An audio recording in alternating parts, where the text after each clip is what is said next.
안녕하세요. 오늘도 사연살롱을 찾아주셔서 감사합니다. 저는 서울 광진구에 사는 40대 초반이고 결혼 12년에 접어든 여성이에요. 초등학교 다니는 딸을 하나 뒀고 직장맘이고요. 직장이라고 해도 제 개인 사업체인데 20대 중반부터 해서 벌써 15년이 넘어가네요. 아이 키우고 집안일에 회사 일 하면서 밖에 잘 못 다니는 제게 사연살롱은 큰 낙이기도 하고 제 취미가 돼버렸어요. 다양한 사연을 들어보니까 세상에는 별별 사람이 다 있구나 하는 생각도 드네요. 어쩜 저런 일이 있을 수 있지? 하고 놀랄 이야기들도 있고요. 그런데 가만히 생각해보니 저도 황당하다면 황당한 세월을 보냈더라고요. 그래서 오늘은 이렇게 마음먹고 사연을 보내게 되었어요. 저는 원래 시어머니와 잘 지내다가 작년부터 연락 안 하고 살고 있어요. 명절이며 행사며 인사도 남편만 하지 저는 안 가고요. 이건 남편이 전적으로 동의한 거라 당분간은 시댁에 갈 일이 없을 것 같아요. 나이 많은 시댁 어른들한테 모질게 하지 말라는 분도 계시겠지만 저도 처음부터 이러지는 않았어요. 시어머니가 저한테 한 일은 이혼까지 생각할 만큼 저를 괴롭게 했거든요. 시어머니도 그걸 나중에 알게 됐는데요. 그럼에도 사과는 하지 않더라고요. 자기도 그때는 그럴 수밖에 없었다나요? 아무리 나이 많은 윗사람이어도 아랫사람에게 사과할 일은 해야 되지 않나요? 저는 그렇게 생각해요. 저희 시댁도 저희 집도 정말 감쪽같이 속은 일이 있긴 해요. 바로 그 일 때문에 지금처럼 사이가 벌어졌고요. 그럼 왜 제가 시어머니와 연락을 끊고 사는지 차근차근 말씀드려 볼게요. 결혼 전 양가 인사를 하고 상견례를 할 때부터 시댁도 친정도 서로 얼굴 붉히는 일 없이 무난했어요. 속마음은 어땠는지 몰라도 친정 부모님도 남편 정도면 괜찮은 사윗감이다 하셨고 시댁에서도 저를 좋게 봐줬고요. 딸이 태어났을 때도 시어머니는 저를 닮아 예쁜 손녀를 봤다며 기뻐하셨어요. 유별나게 사이 좋은 고부지간은 아니었지만 무난히 지내는 편이었어요. 저도 시댁의 며느리로서 할 만큼 했고요. 남편은 공무원이고 시동생은 대기업에 다녔어요. 남편보다는 시동생 연봉이 더 높았고 잘 나가기도 했어요. 저는 재래시장에서 개인 사업을 하는데 이 바닥이 워낙 좁다 보니 어떤 일을 하는지 구체적으로는 말씀드리지 않을게요. 이거 듣고 저라고 바로 알아차리는 사람들이 있을까봐 그러니 양해 부탁드려요. 제 사업 규모는 작지만 안정적인 수익을 내고 있었기 때문에 신혼 초부터 부족하지 않게 쓰고 살았어요. 그래서 시어머니한테 따로 용돈도 더 드리기도 하고 같이 쇼핑도 다녔죠. 시어머니는 아들 둘 키우면서 일해본 적이 없다고 하며 좋아하셨어요. 내가 며느리를 잘 들였어. 지은이가 한 번도 해준 적 없는 걸 네가 해주는구나. 지은이 뿐이니? 석훈이게는 더 바빠서 얼굴 볼 시간도 없었지 뭐냐. 이제야 내가 효도를 받는구나. 어머니, 그럼 지은 오빠랑 도련님하고는 뭐 하셨어요? 뭐 하긴 아들놈들이 얼마나 무뚝뚝한지. 둘 다 대학 들어가서는 나랑 집 앞 슈퍼도 안 갔다. 그래요? 그럼 어머님 앞으로 저랑 가끔씩 나와요. 며느리 보고 이런 재미라도 있으셔야죠. 아우, 말만 들어도 좋구나. 나도 남들한테 며느리 자랑 좀 해야겠다. 아들들 키워봤자 다들 말도 없이 무뚝뚝하게만 하고. 이런 게 딸 키우는 재미구나. 어머니는 제가 챙겨드리는 게 꽤나 좋으셨던 모양이었어요. 해드리는 입장인 저도 기분 좋았고요.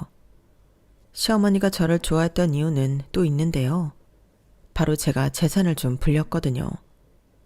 결혼하고 제가 시부모님께 말씀드려 2번 작은 건물을 샀다가 팔라고 조언을 드렸어요. 그 덕에 시부모님은 부동산으로 차익을 내서 여유가 생겼어요. 2억 정도를 손에 쥐게 된 거였고 그걸로 시어머니는 저를 많이 신뢰하게 됐죠. 결혼하고 힘들게 시작하는 신혼부부도 있는데 제가 수입이 좀 되니 그런 일 없이 편안히 시작한 것도 꽤나 좋아했고요. 근데 시댁이 당시 상황이 좀 안 좋아서 제가 예단을 안 받았거든요. 시어머니도 그런 거 욕심 안 낸다고 하셨고요. 아무리 집이 어려워서 며느리한테 잘 못 챙겨줘도 받을 거 다 받는 시댁도 있잖아요. 시어머니나 시아버지나 그런 건 욕심 안 내셔서 예단을 안 해도 된다고 하셨어요. 괜찮은 분들이라고만 생각했어요. 근데 나중에 알게 된 건데 남편이 중간에서 시어머니 요구를 안 된다고 이런지하에 싹 다 잘라버린 거였어요. 해주는 거 없으면서 바라지 말자고 아주 강하게 나갔다는 거였어요. 어쨌든 저희와 시댁은 별 문제 없이 잘 지냈는데 그러다가 한번 트러블이 생긴 적이 있어요. 딸아이가 5살이 되면서 이사를 가기로 했고 이왕 이사하는 거 아이 학교 보낼 생각까지 하자고 좀 좋은 동네를 알아봤어요. 평수도 살던 데보다 큰 걸로요. 집값이 좀 나가기는 했지만 저희가 대출받으면 충분히 감당할 수 있었는데 시어머니가 안 된다며 말 그대로 난리를 쳤어요. 저희 집까지 찾아왔으니까요. 얘, 너 미쳤니? 네가 우리 돈 좀 만지게 해줬다고 배짱 부리는 모양인데 억대 대출 함부로 받는 거 아니야. 착실히 돈 모아서 집 살 생각을 안 하고 뭐 하는 거니? 애미 네가 우리 집 재산 좀 불려줬다고 이렇게 막 나가는 건 좀 아니지. 서아한테 들어갈 돈도 점점 더 많아질 거 아니야. 네가 지금 돈 좀 번다고 하지만 사업이라는 건 항상 위험이 있는 거 아니냐. 너 그러다가 우리 지훈이 등골 빼먹는 거 아니야? 솔직히 니네가 석훈이 같은 직업 가졌어도 이렇게 말리지는 않는다. 공무원에 시장장 사는 애들이 어디 그런 돈 많은 동네에 가서 살려고 하는 거야? 시어머니 말이 도를 넘고 있었지만 저는 꾹 참고 말했어요. 어머니, 그런 걱정은 안 하셔도 돼요. 그 정도 감수할 저축도 있고 저 괜찮은 주식도 있으니 서아 아빠 등골 빠질 일은 없어요. 그리고 만에 하나 무슨 일 생겨도 어머니한테 피해 안 가게 할 테니 염려 마시고요. 나중에 이렇게 말린 거 후회하지 마시고 저희 일은 저희가 알아서 하게 내버려 두세요. 엄마, 연주하자는 대로 할 거니까 더는 말하지 마세요. 지금까지 연주 말 들어서 손해본 거 없잖아요. 엄마도 연주 덕 봤으면서 왜 그렇게 반대를 하고 그러세요? 아유, 말이나 못하면.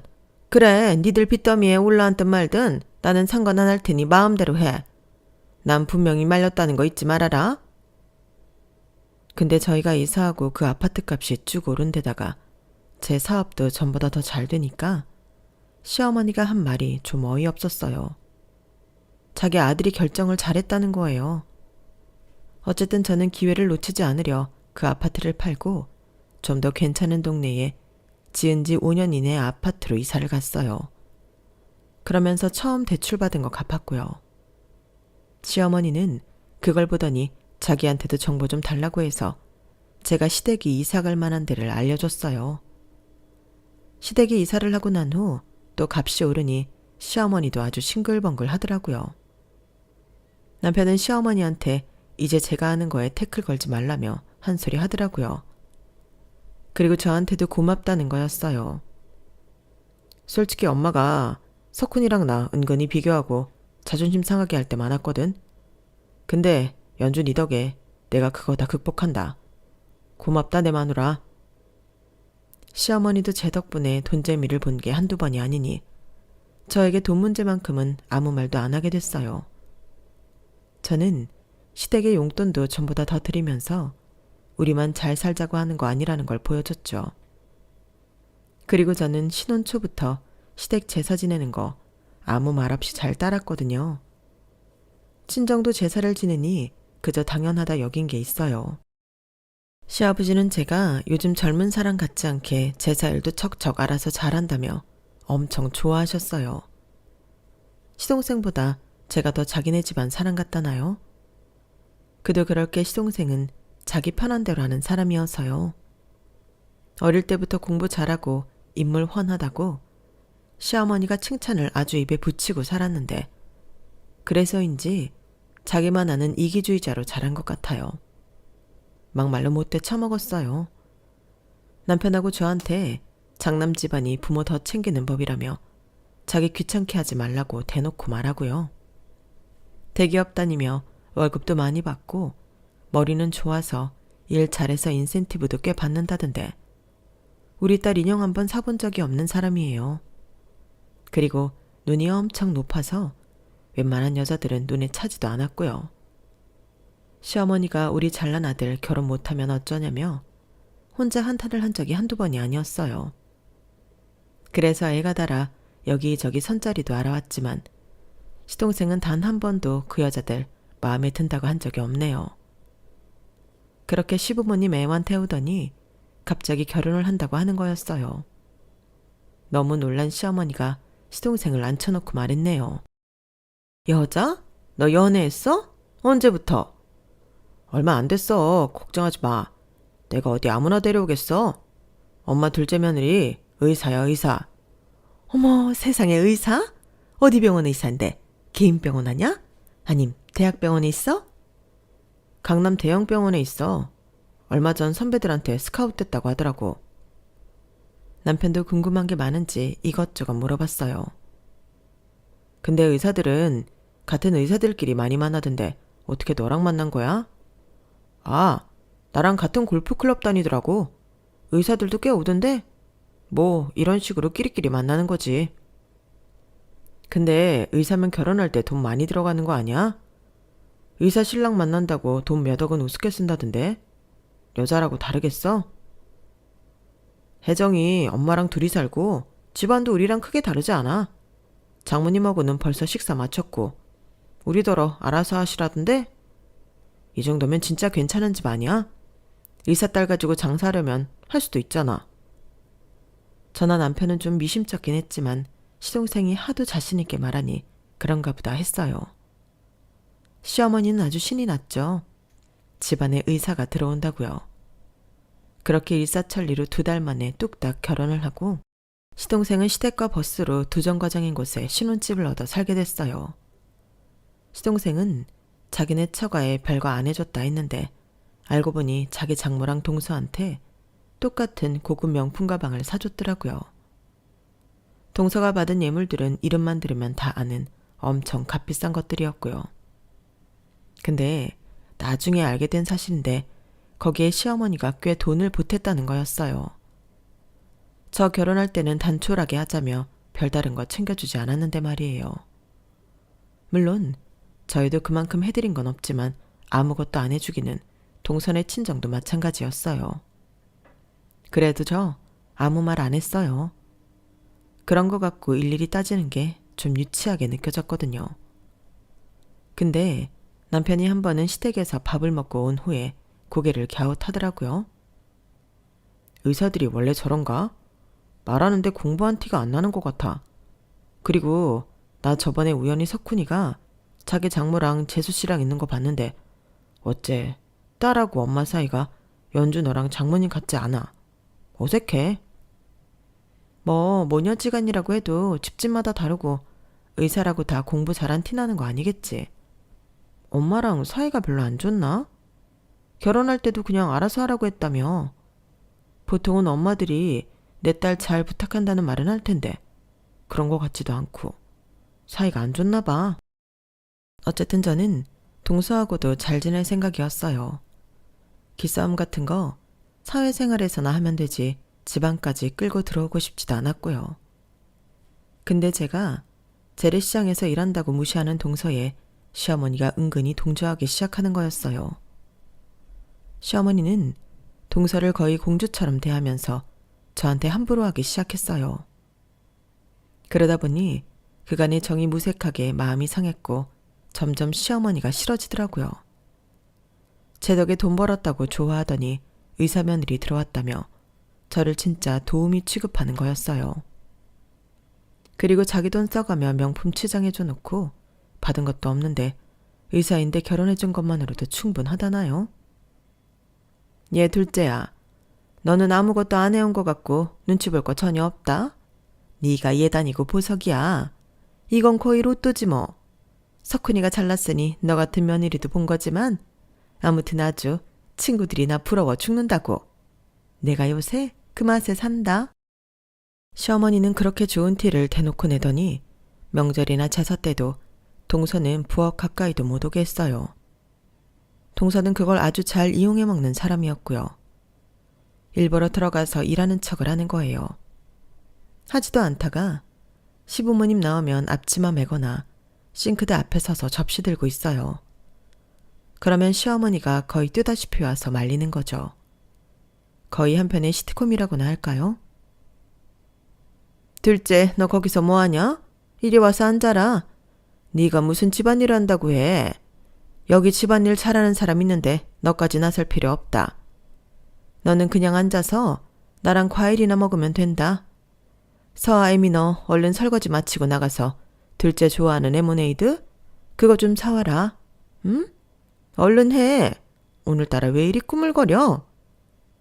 그렇게 제가 설거지를 마치고 레모네이드를 사오면 동서는 제가 앞에 놔줄 때까지 꼼짝도 안 하고 있다가 말로만 이러더라고요. 형님, 제가 너무 민망하네요. 어머니 정말 왜 저러시는지 모르겠어요. 그래도 형님이 집안일을 너무 잘하셔서 제가 마음이 한결 편해요. 그래, 많이 먹어. 말이야 그렇게 했지만 제 속이 편한 건 아니었어요. 시어머니가 동서를 더 좋아했던 건 명절이나 행사 때 친정은 안 가도 시댁에 오더라고요. 그러니 제가 친정 가는 것까지 눈치를 주려고 하셨어요. 하지만 그건 시아버지가 뭐라고 하셔서 안 하기는 했지만요. 동서 말로는 친정이 멀어서 자기는 병원 당직도 있는데 왔다 갔다 하다 보면 피곤하기만 하다는 거였어요. 저는 좀 이상했어요. 동서, 병원 강남 땡땡 아니야? 거기 명절 때 무조건 놀지 않아? 나 예전에 가봤는데. 형님, 그게 저희가 병원 금요를 확장하면서 바뀌었어요. 외과는 응급실 개념으로 명절 때도 하는데 그때는 의사들이 돌아가면서 나오거든요. 동서는 피부과 아니냐고 피부과가 외과 일을 하냐고 물어보려는데 시어머니가 중간에 끼어들며 말이 끊어졌어요. 근데 뭐 그런가 보다 했어요. 근데 시어머니가 그때부터 동서가 밥 먹으면 바로 집에 돌려보내기 바쁘더라고요. 둘째, 너는 무조건 쉬어야 돼. 여기서 편히 쉴 수나 있겠어? 얼른 가서 마음 편히 쉬어라. 얘 첫째야, 너는 애들 이모님 댁에 좀 가자꾸나? 네, 지금이요? 어머니, 저 친정 가봐야 된다고 말씀드렸잖아요. 너는 지척에 있는 친정 뭘 그리 못 가서 안달이니? 네 동서는 멀어서 가보지도 못하는 친정인데. 그래서 네가 지금 지훈이 석훈이 이모한테 인사를 못 가겠다는 거냐? 아주 네가 이제 배짱이다. 앞으로 우리 죽으면 제사도 안 모시겠어. 동서가 들어오기 전까지는 저 친정에 가는 거 말 한마디 한 적 없는 시어머니였어요.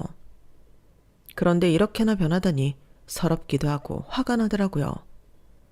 솔직히 시어머니는 저희 딸 단 한 번 제대로 봐주신 적 없었어요. 친정 부모님이 알아서 다 봐주셨죠. 그렇다고 밑반찬을 한번 해준 적 있나요? 전혀 아니에요. 제가 돈 벌게 해줬으니 그동안 입 다물고 가만히 있었구나 하는 생각이 드니 참 서글프더군요. 시어머니는 시동생 신혼집에 가서 손수 청소까지 하실 만큼 지극정성이었어서 더 속상했어요. 반찬은 기본이었고요. 한 번은 동서가 감기 걸렸다고 하니 전복을 수사시장 가서 사오셔서 직접 죽을 끓여가지고 갖고 가더라고요. 저더러 사업 말아먹지 않고 유지하는 거 보면 일은 잘한다는 말만 하죠.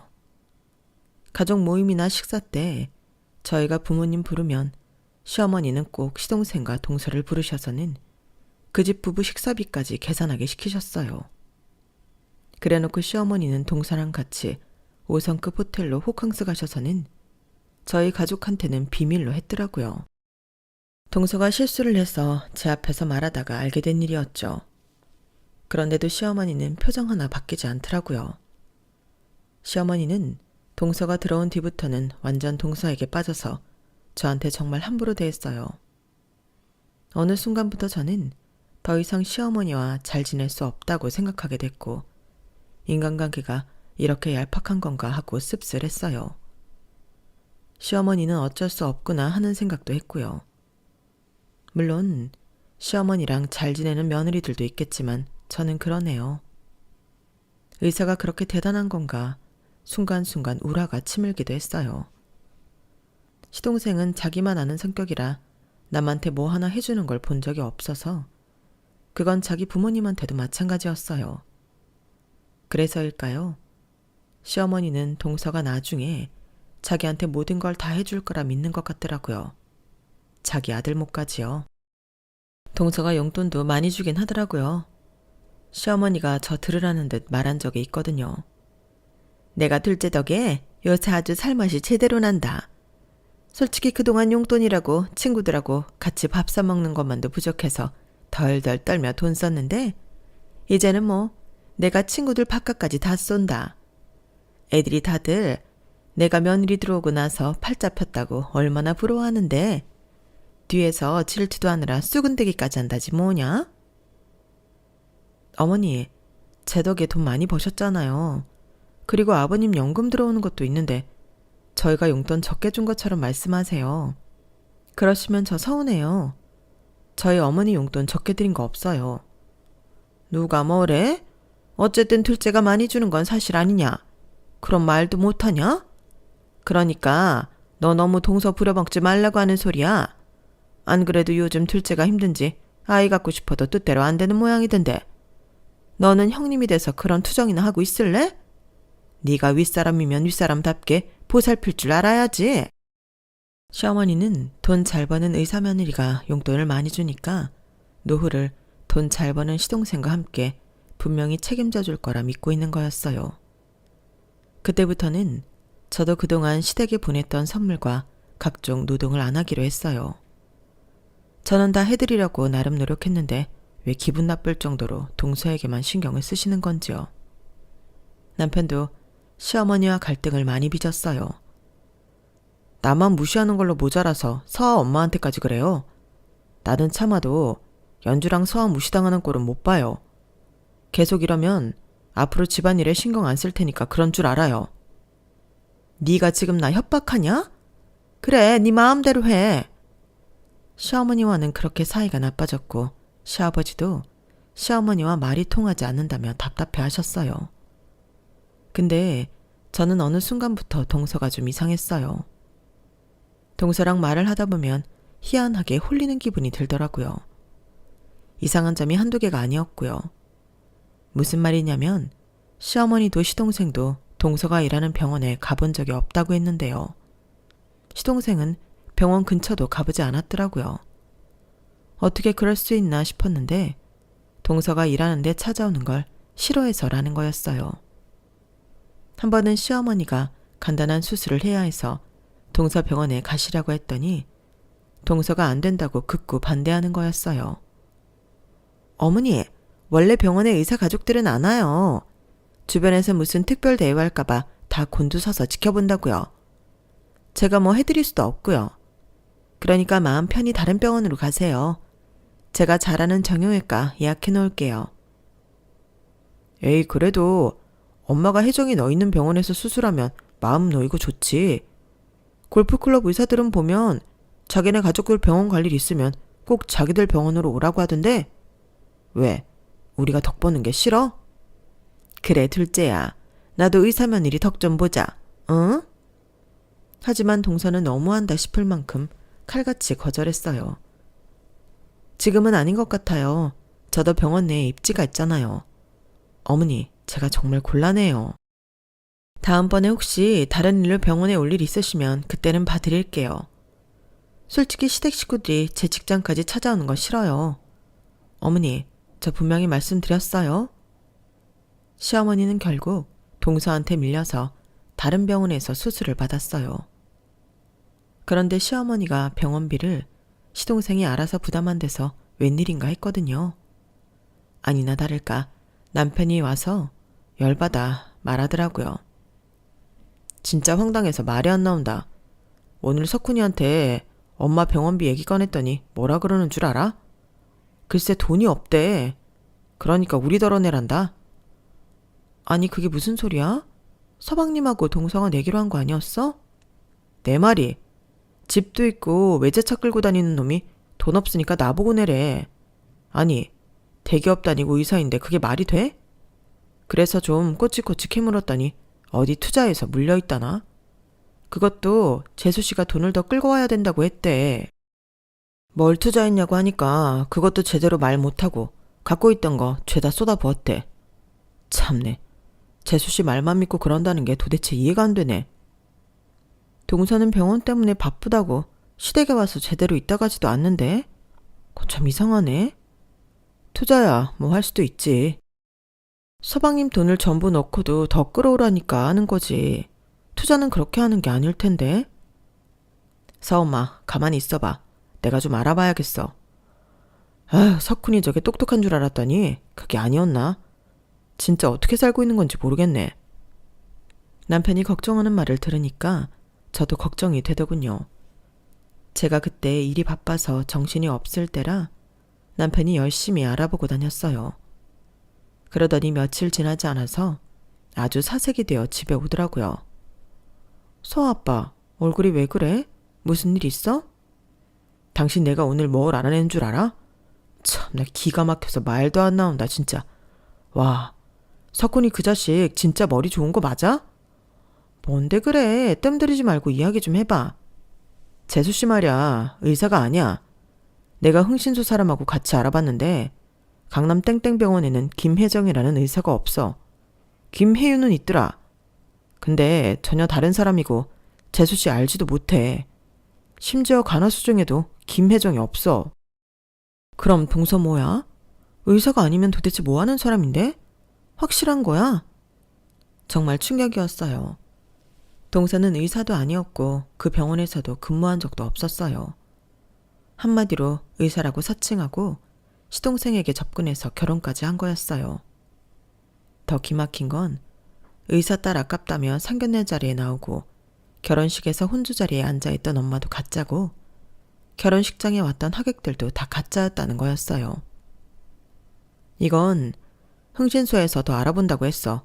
아무튼 의사는 절대 아니야. 정말로. 그래서 어머니 병원에 간다고 하니까 아주 난리를 쳤구나. 대단하다. 서아빠, 이거 얼른 어머니한테 알리고 서방님한테도 말해. 그러고 보니 불안하네. 있는 돈 끌어서 다 투자하고 했다는데 이거 다 한 거 아니야? 그럴 가능성도 있겠지? 와, 어떻게 우리 가족한테 이런 일이 생기지? 일단 이번 주에 아버지 생신이니까 그거나 무사히 지내고서 어떻게 해보자. 아니면 그날 그 자리에서 확 말해버리든지. 알았지? 저는 시아버지 생신날까지 아무 말 하지 않고 꾹 참았어요. 가슴속에서 불안은 점점 커져만 갔죠. 남편은 섣불리 폭로하면 동서가 어디로 잠적해버릴 수 있다며 일단 잘 지켜보라고 했어요. 시아버지 생신은 호텔 한정식 레스토랑에서 같이 하기로 했어요. 그런 자리는 절대 빠지지 않는 동서도 당연히 왔고요. 동서를 보는데 그날따라 어찌나 뻔뻔해 보이던지요. 그 여자가 정체를 알 수 없는 사기꾼이라는 걸 알고 보니 가슴이 막 쿵쾅거렸어요. 그런데 시어머니가 절 보더니 못마땅하다는 듯 혀를 찼어요. 너는 뭐하다 넷장을 부린 거야? 둘째는 그 바쁜 병원 일을 하면서도 벌써 와 있는데. 그래요? 정말 병원 일이 바빴는지 아무 일도 안 한 건지 모르잖아요? 제가 날카롭게 말하자 동서는 황당하다는 듯 저를 쳐다보더니 시어머니한테 도와달라는 표정으로 우는 소리를 하더라고요. 어머니, 형님 왜 저러시는 거예요? 너 뭐 잘못 먹었니? 지금 무슨 소리를 하는 거야? 아니 내가 정말 이런 데서 교양 지키고 싶었는데 너 둘째한테 무슨 억하심정 있니? 너 시장 바닥에서 굴러먹은 거 티내는 거야? 그러더니 시어머니는 손가락으로 제 가슴길을 쿡쿡 찌르는 거였어요. 그러자 마침 온 남편이 시어머니를 뜯어 말렸어요. 그러는데 동서가 나한테 빈정거리며 이렇게 말하는 거였어요. 형님은 돈도 못 벌면서 바쁜 척 하시네요? 그 말을 듣고 저는 더 이상 참을 수 없었어요. 그래서 휴대폰을 꺼내 시어머니한테 보여줬죠. 거기에는 동서가 투자자 설명회를 하는 모습이 찍혀 있었어요. 이 사람 의사도 뭣도 아니에요. 사기꾼이라고요. 서방님 돈 전부 뜯어냈고 지금도 이렇게 투자랍시고 사기치고 다니는 사람이요. 서엄마, 여자 꽉 잡아. 지금 경찰 오니까 이리 와서 잡아. 호텔은 한순간에 아수라장이 됐고 동서는 도망치려다 저한테 붙잡혀서 꼼짝을 못했어요. 시어머니는 이게 다 뭔지 몰라 얼굴이 시뻘개져 있었고요. 남편은 시어머니한테 말했어요. 엄마, 석훈이가 있는 돈 없는 돈 전부 재수씨가 투자하자는 대로 했다길래 너무 이상해서 다 알아봤어요. 땡땡 병원에는 김혜정이라는 의사도 간호사도 그냥 직원도 없어요. 그리고 의정부에서 상가 투자하라고 저렇게 뻥을 치고 있는 거고요. 시어머니는 얼이 빠진 사람처럼 멍하니 우리를 둘러봤어요. 어머니 아니에요. 오해예요. 제가 다 설명드릴게요. 동서는 그 순간에도 거짓말을 멈추지 않고 변명을 했어요. 시어머니는 가만히 동서를 보더니 앞에 다가왔어요. 그러더니 동서의 뺨을 철썩 올려붙였어요.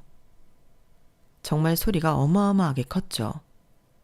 뺨을 맞은 동서는 눈에 금세 눈물이 차올랐어요. 저 진짜 억울해요. 아니라고요. 석훈씨, 내가 다 설명할게. 하지만 이미 시동생도 얼굴이 하얗게 질려서 입만 벌리고 있었고 시아버지는 화가 나서 이게 다 무슨 일이냐고 혀를 차시고는 먼저 집으로 가버리셨어요. 그렇게 잠시 후 경찰이 왔는데 형사가 정말 깜짝 놀랄 말을 하는 거였어요. 이소혜 씨, 사기 및 갈취 혐의로 긴급 체포합니다. 알고 보니 이미 다른 사람들한테 고소를 당한 당시 지방에서 유명한 사기꾼이었던 거였어요. 그렇게 동서가 경찰에 끌려가고 저희도 경찰서에 가서 진술을 했네요. 그리고 나왔는데 시어머니가 대뜸 이러시는 거였어요. 그러게, 니들이 석훈이한테 신경을 썼어 봐. 이런 일이 생겼겠어? 니들이 좀만 더 잘했어야지. 저는 너무 어이가 없었어요. 어머님 말씀 너무 서운하네요. 그게 하실 말씀이세요? 서아 아빠 며칠 없는 동안 시간 쪼개가며 서방님 무슨 일 생길까봐 이렇게 다 알아본 건데 어떻게 그러세요? 이제 와서 그러면 뭐해?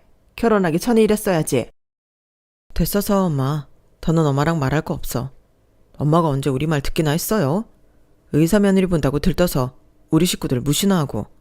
사과해요 지금 당장. 하지만 시어머니는 더 꼿꼿하게 우리를 쳐다보며 말했어요. 내가 왜? 나도 피해자야? 큰아들이 똑똑하지 못해서 생긴 일인데 내가 왜 사과를 해? 아무튼 나도 전혀한테 물린 돈 있는데 그거 못 찾는 건 아닌지 모르겠네. 네? 엄마도 투자한다고 돈을 줬어요? 아니 어떻게 그런 짓을 해요? 서엄마가 어떻게 불려준 돈인데? 시끄러. 그러니까 그 돈 받을 수 있는지 그건 알아보라고. 시어머니가 악을 쓰자 남편은 아주 작정을 한 듯 제 손을 딱 잡고 이렇게 말했어요. 됐어요. 이제 엄마하고 끝이에요 우리. 그런 줄 알아요. 앞으로 우리 찾지 마세요. 엄마 돈 찾던 말던 우리가 알 바 아니라고요. 가자. 엄마 혼자 알아서 하시라고 해. 저놈 하는 짓 좀 봐. 저러니 평생 칠푼이처럼 살지. 네, 저는 칠푼이라 재수씨 사기꾼인 거 알아냈고요. 어머니는 대단하셔서 그런 년한테 돈 뜯기셨습니다. 잘하셨어요. 저희와 시어머니는 최악의 끝을 맺고 말았어요. 동서는 이소혜라는 여자였고 경남 지역에서 사기를 치다가 도망쳐서 서울까지 온 거였다고 했어요. 경남에서 사기친 돈으로 골프클럽에 다니며 또다시 사기칠 사람을 물색하다가 허영심 많은 시동생을 보고 찍은 거였고요. 그런 얘기를 경찰에서 다 진술했다고 하더군요. 그 여자는 돈을 거의 탕진해서 통장에는 230만 원밖에 없었다고 해요. 시어머니한테 매달 주던 돈은 시동생한테서 투자 명목으로 받았던 돈들이었고 나머지는 아주 흥청망청 쓰고 살았더라고요. 시아버지는 시어머니랑 이혼한다고 했는데 시어머니가 싹싹 빌어서 이혼만은 면했는데요. 대신 따로 혼자 나가서 살라고 해서 집에서 나오시게 됐어요. 동서 때문에 집안이 완전 풍비박살이 난 거죠. 그러고 났는데 시어머니가 이제는 저한테 돈을 달라고 하시더라고요. 나 거기 투자한다고 대출받은 것도 있어서 갚아야 돼. 그러니까 그 돈은 네가 좀 해다오. 날 어떻게 생각하는지는 알겠다만 그래도 네가 첫째라면 나는 모셔야 되지 않겠니? 아니요, 어머니. 저 그렇게 못해요. 어머니 저한테 어떻게 하셨어요? 그날도 저더러 뭐라고 하셨는지 아세요? 시장에서 굴러먹었다고 했어요. 왜 그런 돈을 달라고 하세요? 어머니 어디 가서 고상한 돈 받아다 쓰세요. 저 어머니 못 모시고 살아요. 정 들어오신다고 하면 저 서아 아빠한테 이혼하자고 할 거예요. 서아 아빠가 저랑 살까요? 어머니랑 살까요? 어쩜 그러니? 세상에 이런 며느리는 없는 법이야. 그냥 없는 셈 치세요. 제가 뭘 해도 어머니 눈에 곱게 보이겠어요. 저 다시는 어머니 안 볼 거니까 그렇게 아세요. 그러자 시어머니는 길길이 날뛰었어요. 이 못된 게 말하는 거 봐. 니네 친정도 똑같이 당할 줄 알아. 이 못된 거사. 아니요. 우리 엄마 아빠는 지금껏 저희한테 베풀기만 하셨거든요. 그러니까 절대 그런 일 안 당하실 거예요. 사람은 다 자기가 한 대로 받는 법 아니겠어요? 그럼 이만 저 가보겠습니다. 그렇게 카페를 나온 저는 집에 왔어요. 남편도 저한테 잘했다고 하더라고요. 그런데 시동생이 찾아와서 남편한테 돈을 달라고 하는 거였어요. 남편도 시동생하고 격하게 싸웠죠. 결국 남편 입에서 가족도 아무도 보지 않겠다는 말이 나왔어요. 다시 나 찾지 마. 내가 그 집 장남 노릇 다시는 하나 봐. 너만 챙기던 엄마 네가 알아서 잘 모시고 살고 돈도 네가 다 해결해. 알았어? 진짜 징글징글하다.